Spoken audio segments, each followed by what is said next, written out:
రాష్ట్రంలో ఎండల తీవ్రత పెరుగుతోంది. దీంతో వాతావరణ శాఖ అధికారులు హెచ్చరికలు జారీ చేశారు. పలు జిల్లాల్లో అధికంగా గరిష్ట ఉష్ణోగ్రతలు నమోదవుతుండటంతో కలర్ వార్నింగ్స్ ఇష్యూ చేశారు. ఉత్తర, తూర్పు, దక్షిణ జిల్లాలకు ఆరెంజ్ అలర్ట్ జారీ చేశారు. ఉదయం 11 గంటల నుంచి సాయంత్రం 4 గంటల మధ్య బయటికి వెళ్లొద్దని సూచించారు. ఈ రోజు పలు జిల్లాల్లో వడగాల్పులు వీచే అవకాశం ఉందని హెచ్చరికలు జారీ చేశారు వాతావరణ శాఖ అధికారులు.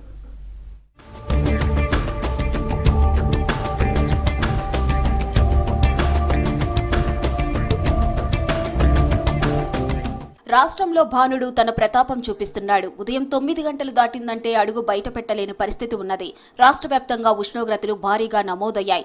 పగలంతా ఎండలతో అల్లాడుతున్న జనం రాత్రి ఉక్కపోతతో సతమతమవుతున్నారు. రాష్ట్రంలో ప్రస్తుత ఉష్ణోగ్రతలు రాబోయే 3 రోజుల్లో క్రమంగా మరో 2 నుంచి 3 డిగ్రీల మేర పెరిగే అవకాశం ఉందంటూ ఐఎండీ బాంబు పేల్చింది. దీనివల్ల చాలా జిల్లాల్లో అత్యధిక ఉష్ణోగ్రతలు 44 డిగ్రీల మార్కు దాటే ప్రమాదం ఉంది. ఈశాన్య బిహార్ నుంచి జార్ఖండ్, ఛత్తీస్గఢ్, మధ్యప్రదేశ్ మీదుగా దక్షిణ తమిళనాడు వరకు సముద్ర మట్టం నుంచి 0.9 కిలోమీటర్ల ఎత్తులో గాలి ప్రభావంతో వచ్చే వారం రోజులు వాతావరణం పూర్తిగా పొడిగా ఉంటుందని ఐఎండీ చెప్పింది.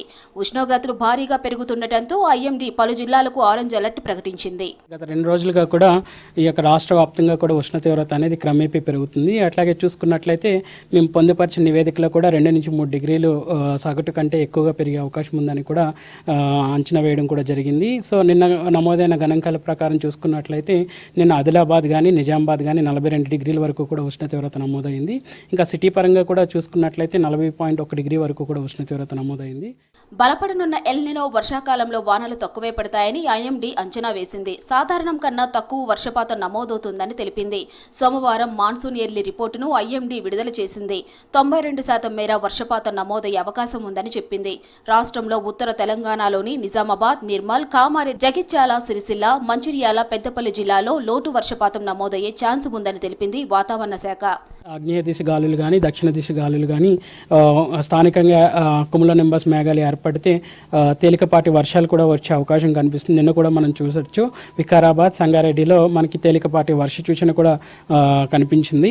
సో ఒక విధంగా ఎండ తీవ్రత కొనసాగుతున్నప్పటికీ కూడా సాయంత్రం సమయంలో ఏర్పడేటువంటి కుములోనింబస్ మేఘాలు వల్ల మనకి స్థానికంగా వాతావరణం దోహదపడితే స్థానికంగా ఉన్నటువంటి గాలిలో ఉన్నట్టు తేమ కూడా ఎక్కువగా ఉన్నప్పుడు మాత్రం ఈ యొక్క కుములోనింబస్ మేఘాలు అనేవి ఏర్పడతాయి. కరీంనగర్ జిల్లాలో ఎండలు దంచికొడుతున్నాయి. భారీ టెంపరేచర్లు, ఉక్కపోతతో జనాలు ఉక్కిరిబిక్కిరి అవుతున్నారు. వారం రోజులుగా 41 డిగ్రీల నుంచి 43 డిగ్రీల టెంపరేచర్లు నమోదవుతున్నాయి. గాలిలో తేమ శాతం తగ్గడంతో నిప్పులు కొలిమిలా వాతావరణం మారిపోయింది. దీంతో జనం బయటికి రావాలంటే జంకుతున్నారు. చిరు వ్యాపారులకు గిరాకీ తగ్గింది.